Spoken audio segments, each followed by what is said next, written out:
dissociates Nnamdi Kanu from unrest in the region, who vow to fight insecurity. Nigeria's oil production declines by 13.6%, significantly lower than OPEC's allocation. Mary Odili denies working for Tinubu to influence tribunal judgments, demands apology with action from Jackson Wood. Kano Governor Abba Yusuf swears in state's first female chief judge, Justice DJ Aboki. Niger coup. Tinubu instructs CBN to impose sanctions on coup leaders, supporters. Sanctions imposed not unilateral but collective. ECOWAS decision. Organization drags Tinubu orders to ECOWAS courts. Coup leaders form new government. Mass kidnapping. Security of schools will get special attention from Tinubu. NSA no Horibadi. Federal government reliance on borrowing must stop. Tinubu. Emefiele versus federal government. Court adjourns till August 15. Naira slums to 950 to $1. Oil marketers project hike in fuel price. Cooking gas price to increase next week. Kano NNPP rep sacked by tribunal over certificate forgery. Declares APC candidate winner. 50% of graduate doctors have left Nigeria. Health professor. Reps panel orders arrest of ex-FCC staff Aruna Kolo over failure to honor summons.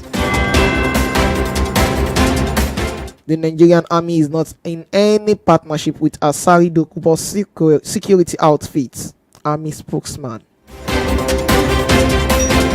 Mali cancels Air France flight permit following firm's suspension of operations over regional instability. Trump says he won't sign pledge to support anyone who ends up as Republican Party presidential nominee. World Bank suspend loans to Uganda over anti-gay laws. At least 53 dead, 1,000 missing in Hawaii with wildfires. World in island histories.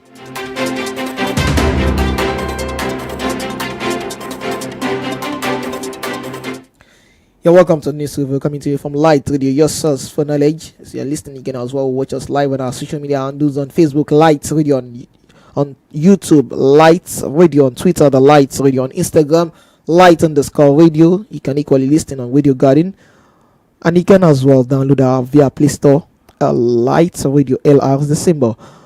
On this note, I welcome you all to today's news review. Once again, my name is EMIOLA, and with me here is OLUBUNMI KAZEEM. Analyst OLUBUNMI KAZEEM. Good morning, sir. It's a pleasure to be here, Mr. EMIOLA. It's a pleasure to be here, our listeners, and hope you are enjoying your week and at the same time enjoying your weekend. Yes, sure. Yeah, we're trying to manage ourselves, even though the situation of the country is not is not that smiling, but we keep hoping for the best. Well, you keep hope alive. Although they promised us renewed hope, we hope that hope will actually be renewed and it will not be actually hopes dashed. Yes. Let's start with this. Akpabio under fire. Akpabio under fire. Overtaken. Comment. Under fire over holiday allowance comments. Seraph threatened court action.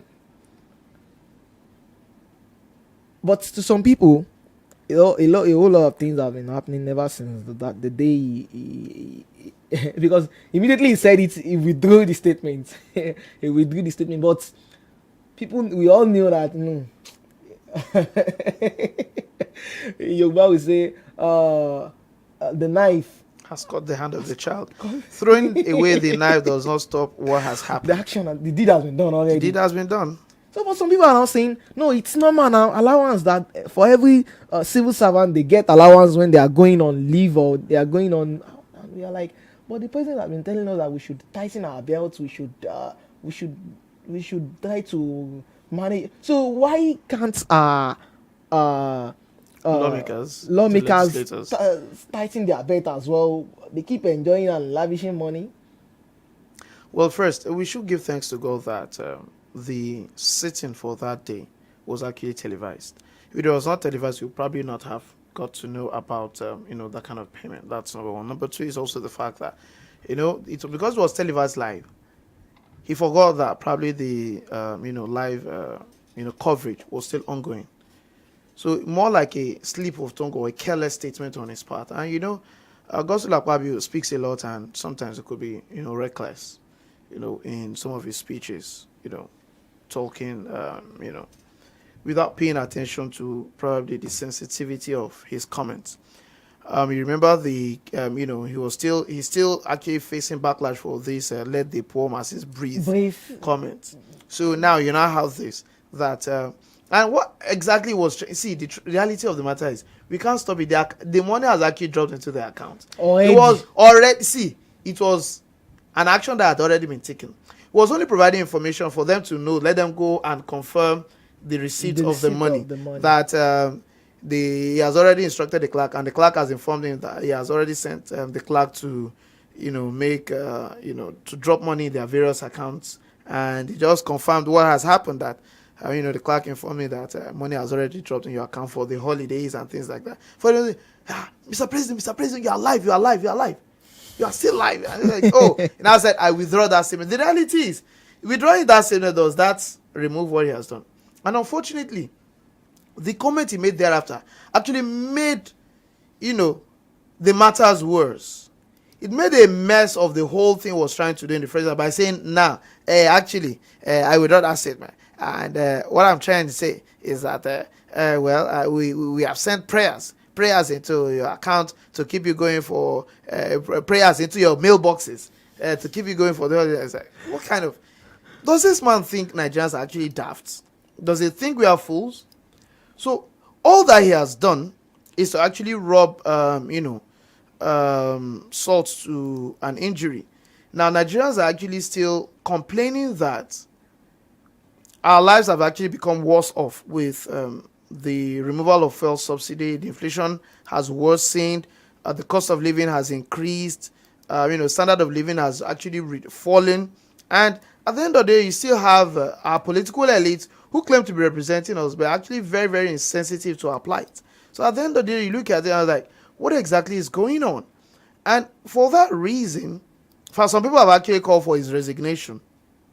But we know quite well that he won't resign. See, politicians in Nigeria usually don't resign. It's not in their character to resign. That's that. Then again is the fact that it's not new. It's probably only coming to light now under his own administration as the Senate president. Did you hear anything from the House of Representatives? They have gone on recess about 2 weeks ago. They went on recess, almost 2 weeks ago. It was because these ones were because of the screening that actually extended, the Senate, session. That was why we probably got to know. So at the end of the day, for the House of Reps members, we really want to tell us that probably they didn't collect so to say, holiday allowance. And for those that are trying to probably defend this particular action, that after all, civil servants collect, allowances, probably bonus or, leave bonus and what have you. The first is not all civil servants that collect it. That's what they must know. That it's not all civil servants that collect leave bonuses. That's number one. Number two is also the fact that these ones are not civil servants, they are public servants. Now you imagine that a civil servant probably goes on recess or probably that, leave once in a year. In a year. Now these ones, do you know how many times they've gone? When they first resumed, they went on a particular break. Now this time around, this is like the annual, recess. Now, how many weeks are they going? They're talking about the fact how many weeks of work have they done? I don't even think they've sat. The National Assembly was only proclaimed, in June, around June 10th, thereabouts. And we are in August. So, working for 2 months, going on recess for another 3 months or what have you, till probably September or October, that they would resume. Now, how many weeks of work did they do? And how often do they even work during the day? How many days of the week do they, sit? I think just 1 or 2 Tuesday, Wednesday, Thursday. Those are the days of their plenary. Except probably for those that probably have 1 or 2 committee work or thereabouts. And for all these assignments, they have monies attached to committee work, oversight functions, and the likes like that. So, for me, like you have said, it shows the insensitivity of the political elites that we have in Nigeria. They are very, very insensitive. Well, let's look it from this point of view. The suffering of Nigerians. We have different political parties present in that Senate. See, let me tell you, forget it. See, we are all the same. One party complaining this and that one party, the other party is not doing well. It's only because they are not in positions of authority. We know how well APC criticized and almost, if possible, kill in quote PDP when PDP was in charge of affairs of this country. And what happened? Did they perform any better? Was there any significant change in their approach to governance when APC came on board? That's certainly not true. The cost of governance actually increased under APC. Under PDP, we knew how many ministers that, cabinet ministers that we had. Now, under Buhari, it became 42. Now, Tinubu ministerial nominees, we have 48. That's minus special advisors and other appointees, chief of staff, SGF, and the likes like that. Tajuddin Abbas, how many PAs or SAs is he going to appoint? Did he appoint? He appointed as almost probably 30 of them. PA. Speaker. So how many aides will the Senate president have?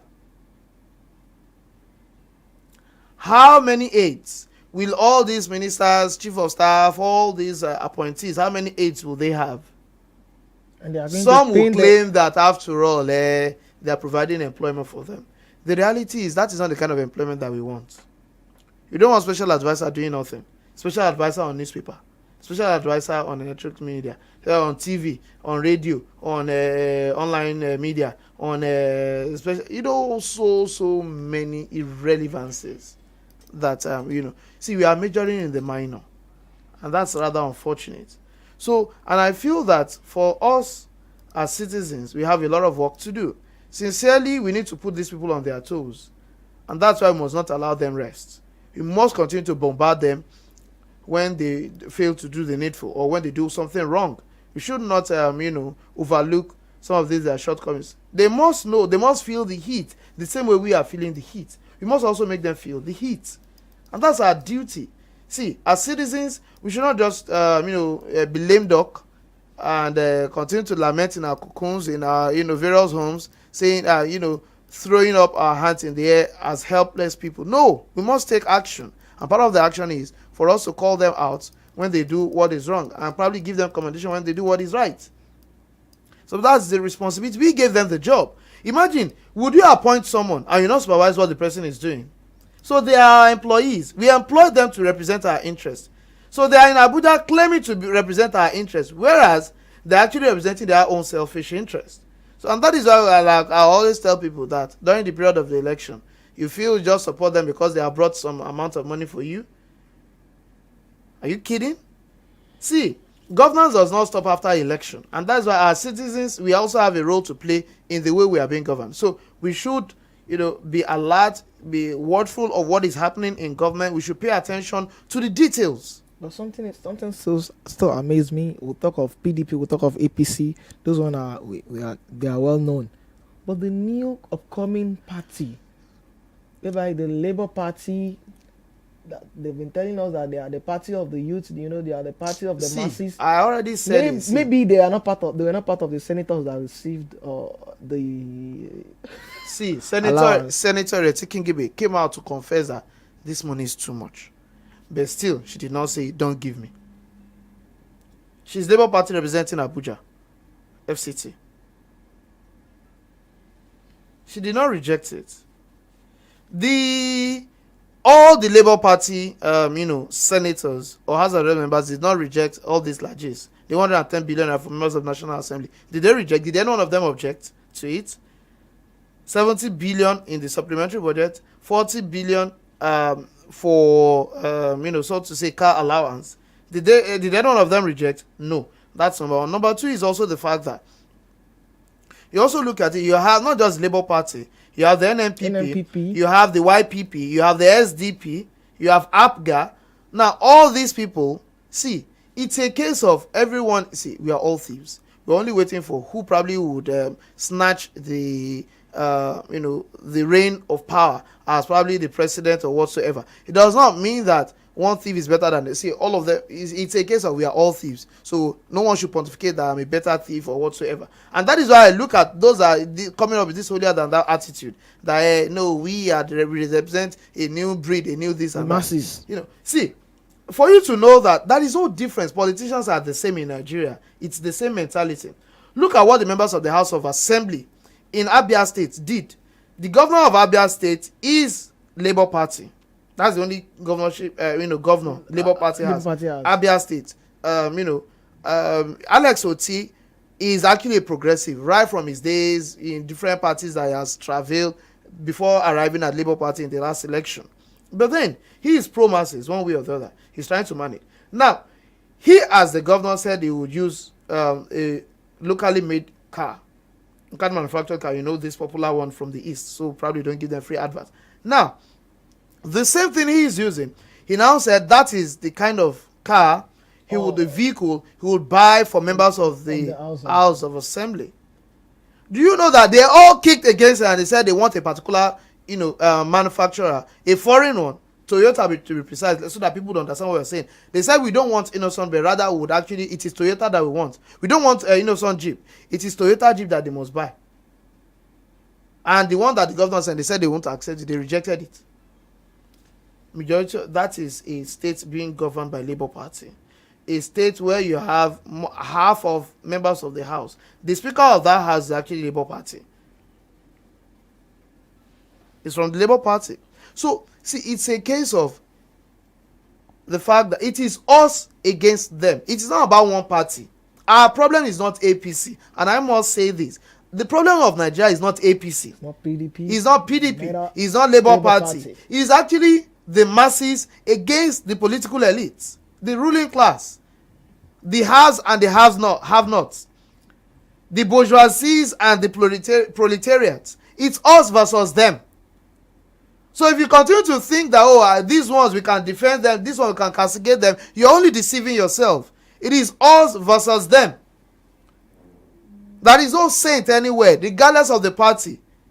After all, APC has been in the helms of affairs in Lagos State since 1999. I'm not even saying what they've been doing. So, is there any remarkable difference in their approach to governance? We are not saying, for instance, probably we've not had, at least, like a kind of, good governance one way or the other in some aspects. But then, it does not mean the approach to governance in terms of probably cutting the cost of governance, being in support of the masses and putting them as the major, focus, the major people to be considered in decision making. That's not it. It's a case of we must satisfy the political elite. So we collect taxes from the people and we use it to take care of the people in government. That has been the mentality. As much as we will say probably Lagos is one of the best states in Nigeria in terms of governance, we are still saying that it is still a far cry from the yearnings of the people in actual fact. Still lacking behind. Where is the mass housing? Housing for the masses, where is it? We're not talking about houses for themselves. Houses for their own people. What has become of Lagos homes? How many downtrodden people can have access to their housing schemes? That's what we are saying. What do we have for the masses? What's the quality of public schools that we have, that you can compare to private schools out there? That you can compare the kind of school that they send their own children to. After all, we employ them. After all, we pay their salaries, we pay their allowances, we pay for their feeding, we pay for their clothing, we pay for their shelter, everything. And yet they cannot make that available for us. They are employers, because we employ them. So, and you would say that we have government. See, that is the fact that we have to face. What's the nature of roads that we have, for instance, in all these states, all the states of the federation? What's the state of federal roads across the country? We have the executive, we have the legislature, we have the judiciary. How far has the judiciary fed? How far has the legislature fed? It's not just even looking at the executive alone. And that's why we say that it's us versus them. The political elite, the ruling class. And that's why I mentioned the three arms of government and the three levels of government. Look at it, the federal government, the state government, the local government. See, it is the same mentality and the same approach to government, the same disposition towards the masses. They don't see us as their employers. They don't see us as their business. They see themselves, me, myself, and I. And my family. Then my family, my cronies, my colleagues, my friends, the members of my party, the members of my own political family, whether they are in one party or the other. Because we have the same political family, but decide that, okay, let us spread ourselves. You be in the Labour Party, you be in APC, you be in PDP, so that we can control. Anyone that has power, we are still the same set of people that are there. That is the mentality. Forget it. That you think is for you. They only put it as sing song on your mouth, so that you can mouth it, you can sing it, and at the end of the day, it is still the same set of people. Thinking. See, look ideology. at where is Gbenga Daniel today, APC. As a senator, this was a PDP governor that fought, APC tooth and nail at the level of AD, at the level of ACN, at the level of AC whatsoever. It's still the same mentality. Now they have ended up in the same boat. Look at the way Dino Melaye maligned the PDP when he was in ACN, when he later became member of APC. Now he is back in PDP, abusing the lives of APC like there is no tomorrow. Now this same person that opposed Tinubu, that opposed everything that belongs to APC, now when he is now the candidate of the PDP for the governorship election, and he's still saying that Tinubu is my father. They said Dino Melade that came to Lagos, say, they said one person is lying on the body. Now body don't come and do anything. But now Tinubu is his father. Now Tinubu is his father as a president. See, forget it. It is us versus them. It is us versus them. When is Matawale? Matawale started as PDP. And now in APC. Came to APC. He did not win election in his state. This is someone that is facing, prosecution, EFCC. Wow. And at the end of the day, now, he has ended up as Minister of the Federal Republic of Nigeria. So what are we saying? See, my brother, let us not confuse ourselves. It is us versus them. So it is not for us to say it is one particular party. Let us look at it. What policies are they coming out with? And at the end of the day, let us look at the individuals and the kind of policies they are bringing to see if at all would accept it or reject it. Now, that it is coming from my party or it's coming from my person does not mean it should be accepted. They are all the same thing. They are all the same. That's the fact. Let's take this. El-Rufai withdraws interest in ministerial nomination, suggests replacements. Although nothing official has come from El-Rufai himself directly, nothing official has come from the president that nominated him officially. But then we know quite well he did not scale through the confirmation process in the Senate. He and two other nominees, Stella Okotete from Delta State and Danladi from Taraba State. Now, those three did not scale through the confirmation process of the Senate under the guise that they has they've not gotten security clearance. The question would have been that someone that did not get security clearance, should that person have actually scaled through, should even be nominated in the first instance? Is it not politics at play? Maybe Nigerians should then again understand better. What do they mean by security clearance? It is expected that probably the DSS, the police, the FCC will look at the person, the personality that has been nominated before the list is even sent to the National Assembly. They are supposed to vet the list, look at this person to see if at all there are issues against them, security issues. There are some, even probably one or two petitions, one way, but that one can still even go to National Assembly. But it's a case of, does this person probably have, a criminal case? Does this person has any issue probably that is security wise that could debar him from actually being a minister of the Federal Republic? Will it put the government of the day in bad light? Will this person probably, does he have any other probably charges pending against him, either in court, probably one petition that with an international organization, one way or the other? Is this person involved in narcotics? All sorts of issues. Because the reason why I started like that was because a whole lot of Nigerians will be like, he doesn't scale through security clearance. And he is once a minister of the Federal Republic of Nigeria. He just ended his tenure as a governor for 8 years. So now coming back to become a minister, and you're saying this. So that's part of the politics that has come into our security architecture. And you know quite well how surprising it is. You look at it that it is the president that is nominating El-Rufai. The DSS that probably is meant to clear this same nominee is also reportable to the president. So, and see, so many individuals have been figured, but we should not actually dwell in the realm of conjectures. But the question is, has El-Rufai truly withdrawn? It was actually one newspaper medium that actually came up with a story until now, and it has actually been accepted by all the official news media out there, including electronic media. It has actually come up that he has actually nominated someone else, one Jafaru Sani like that, Ibrahim from Kaduna State, the commissioner in his own cabinet when he was governor of Kaduna State, that has offered that person as a substitute. He said probably for the fact that the nomination did not scale through. This was an El-Rufai that said ordinarily, after this governorship, he's not interested in being a minister. Exactly. It was the president that really put the pressure on him that no, we can't afford to together. You can't leave me to this issue. I need you. So if you need him, then why didn't he scale through? That's that. Then you also look at the fact that he said he's actually he wants to concentrate on his doctorate, a PhD at University of Maastricht, Netherlands. United Nations University Maastricht in Netherlands. That wants to concentrate on that. And probably earlier he has also said that probably you need younger fellas to actually man some of this position that is already over 60, and he feels that he now said that he still has a lot to contribute. He will contribute if called upon. He would give his ideas, suggestions, but then he's not interested in being a minister anymore.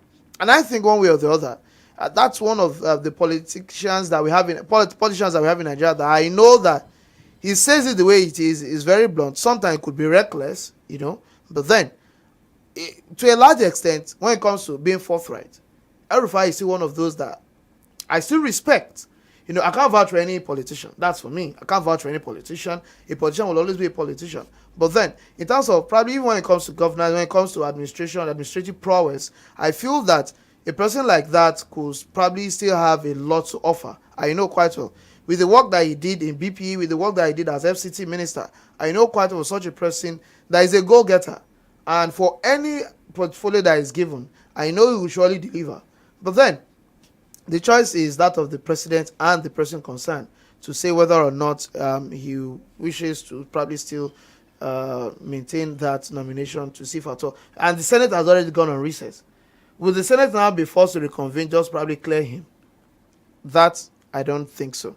But we don't know how far that goes. And he's the only person from Kaduna State that is in that cabinet. So right now, if he does not scale through, it means Kaduna State has no representation in the federal cabinet. Well, let's just wait and see how the event will unfold. On the Niger coup, Tinubu instructs CBN to impose sanctions on coup leaders, supporters.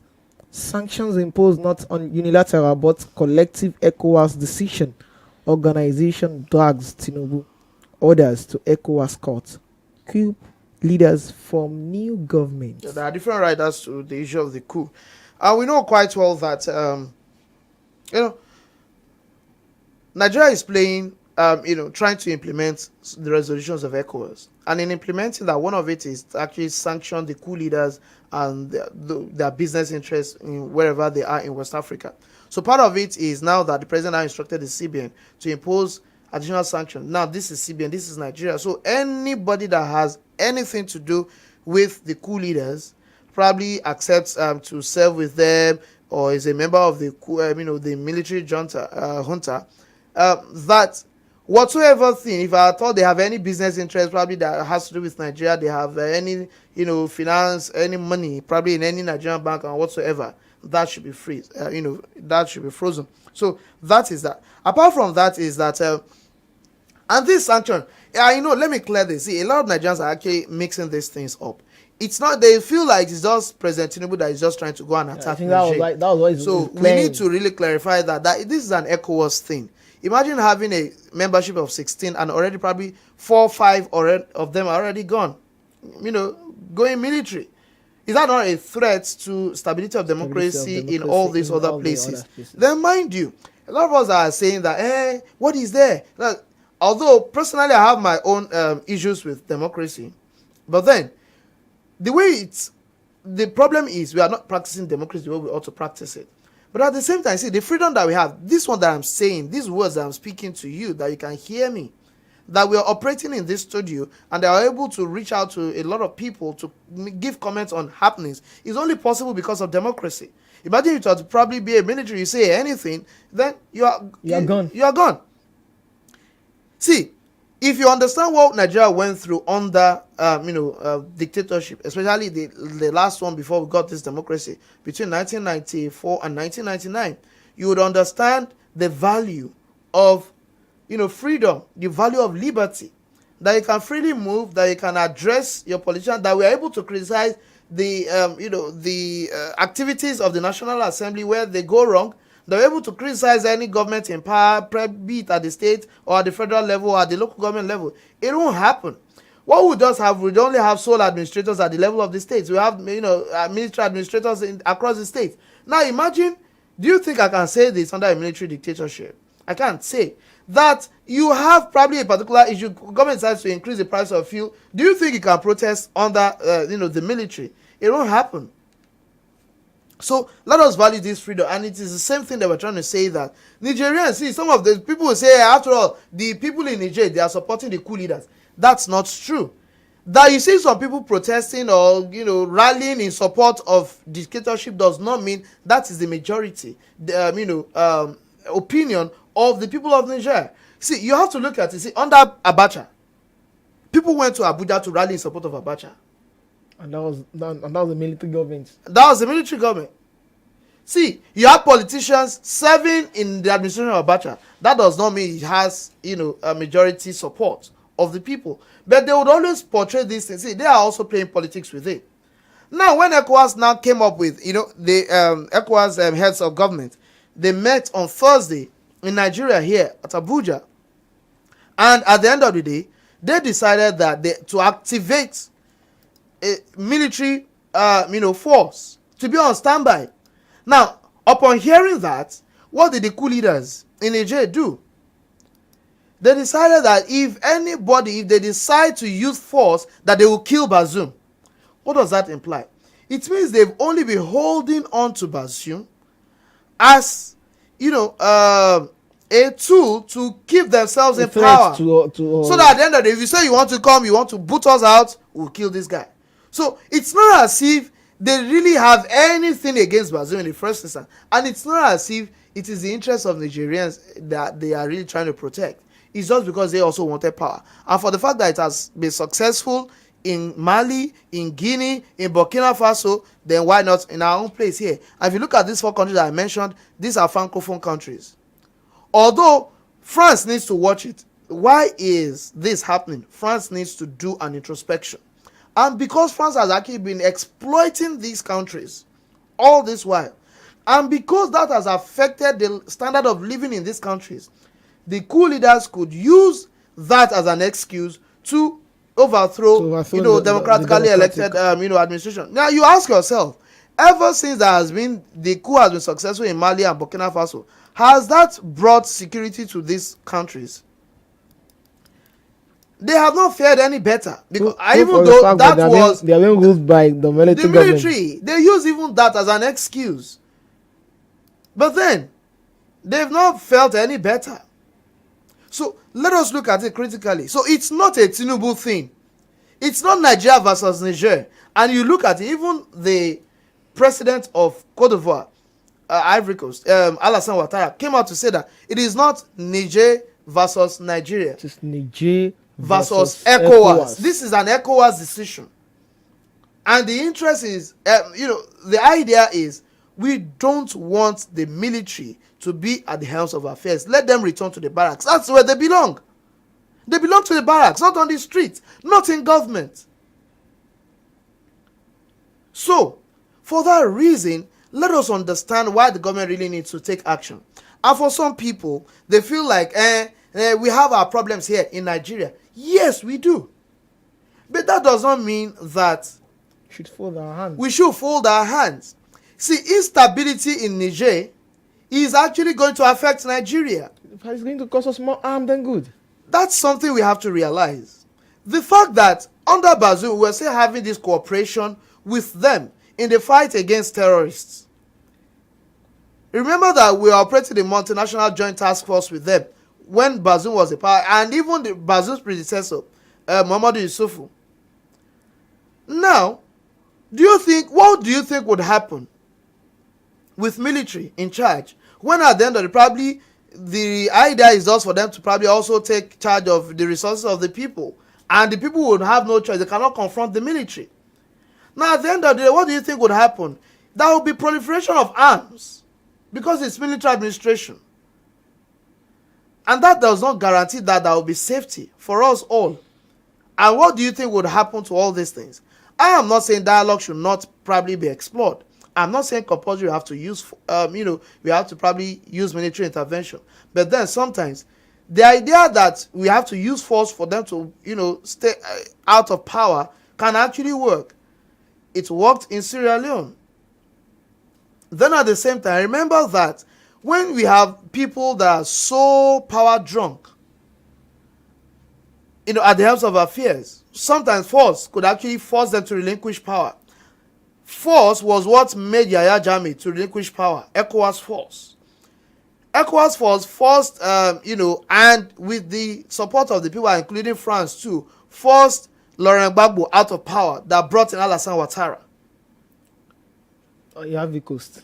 So, in Ivory Coast. So, some of these things we really need to look at it critically. So, it's not just Nigeria. And we know quite well why we have reservation. I also have reservation about this military intervention. But then, do not also, because I have heard a lot of Nigerians speak, and they are underestimating the capacity of Nigerian military.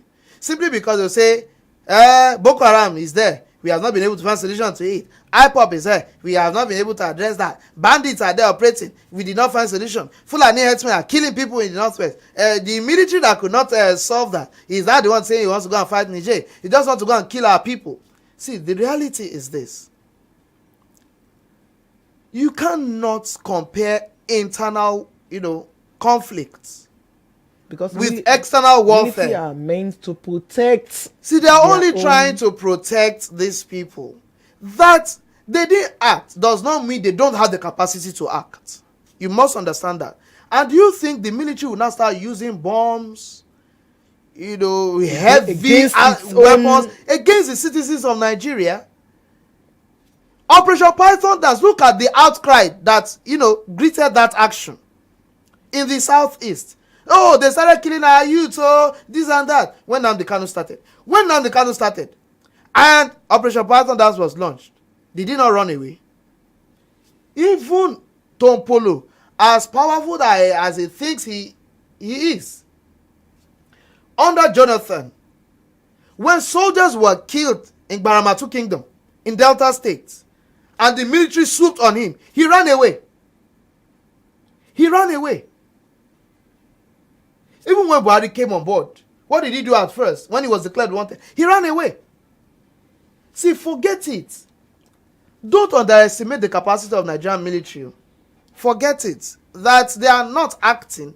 It's because there are so many political influences underneath all these crises that you're seeing. Some people sponsor some of this violence. And they are politicians. They are powerful people in the society. So using the military will just feel like, see, this is political issue. We don't need to interfere. Let's just leave them. Let's just see how we can just do one or two, security exercises and just to maintain calm. It's not as if when the real war starts, we won't be able to cope. Look at now the way it is with ongoing, bombardment of the bandits and Boko Haram. Now, how often have you had of Boko Haram attacks all this while? Is it not because they have turned the heat on them? Look at how a lot of the Boko Haram people that I think Shekau not killed. Shekau is not Shekau again. No. Now, did they not surrender? Are the Boko Haram people not surrendering? Look at the way Nigerian military is now putting the onslaught on the bandits in the northwest now. See, it's not as if there won't be some of these, scattered attacks here and there. But that does not mean Nigerian military does not have the capacity to undertake some of these kinds of assignments. And forget it's not just Nigeria. Senegal, is sending its force. Cote d'Ivoire would also do that. Let them just see. It's a case of let us threaten them. Because these school leaders are not ready to reason. Imagine someone telling you that they will kill Bazoum and his family members just because they said we don't want you in power. That is that. Then also look at it that even US has warned that nothing must happen to Bazoum and his family members. It's just a case that they don't want to act. I'm sure if ordinarily, and I know, see, the major threats, there are two major threats that I see as far as this issue of Niger coup is concerned. I know a lot of some of their people are supporting this government because of the sentiment they have against France, because of the way France has treated them. I know and I understand that. So, the threats that I see, one, is the Wagner group from Russia. And ECOWAS has said that if there are human rights violations in Niger, Russia will be held responsible. That ECOWAS is going to hold Russia responsible because of Wagner group. So, the one I fear most is actually Wagner. And even with the so-called threats, Wagner has not been able to even overcome the jihadist activities in West Africa. Despite some of those countries that they are already operating in. So that's number one. Number two is actually the fear of probably compromise of internal security in Nigeria. Because many of these these people that, especially those of us in this south, you call abokis. Some of these people that sell on your street, that push trucks, that sell water, Nigerians are part of them. That sell, that have kiosks and sell one thing or the other, that serve as a security men. Majority of them are Nigerians. Some of them are even Chadians. Some of these people that come to Nigeria, come to your Kara to sell cows, to sell sheep, to sell goats to you. A lot of them are not Nigerians. They are Nigerians. But just because they speak Hausa, that's why you think all of them, they are the same. They are not. So we need to be very, very careful and security conscious as Nigerians. Because I know quite well, if that crisis starts, and probably if war breaks out there, they would also want to sympathize with their people because it's a case of you are killing my people. So they could also retaliate in their own little ways in some of, within our own enclave here. So we just need to be very careful. And that is why Nigerian security, forces and security agencies must be on their alert. Intelligence is key. And for us as citizens, let us also take care. Lagos State government also needs to take care. Because you never can tell where some of these things can happen. It could be reprisal as a way of showing sympathy for their people. So we really need to be very, very conscious of all this. Thank you very much. At this point, we need to draw the curtain for today's news review, as the time is not by our side. Till next week when we'll meet again for another scintillating episode of News Review. I remain your own host, EMIOLA. ABDUL is the name. And I remain OLUBUNMI KAZEEM. Be security conscious, stay safe. See you next week, God willing. Goodbye.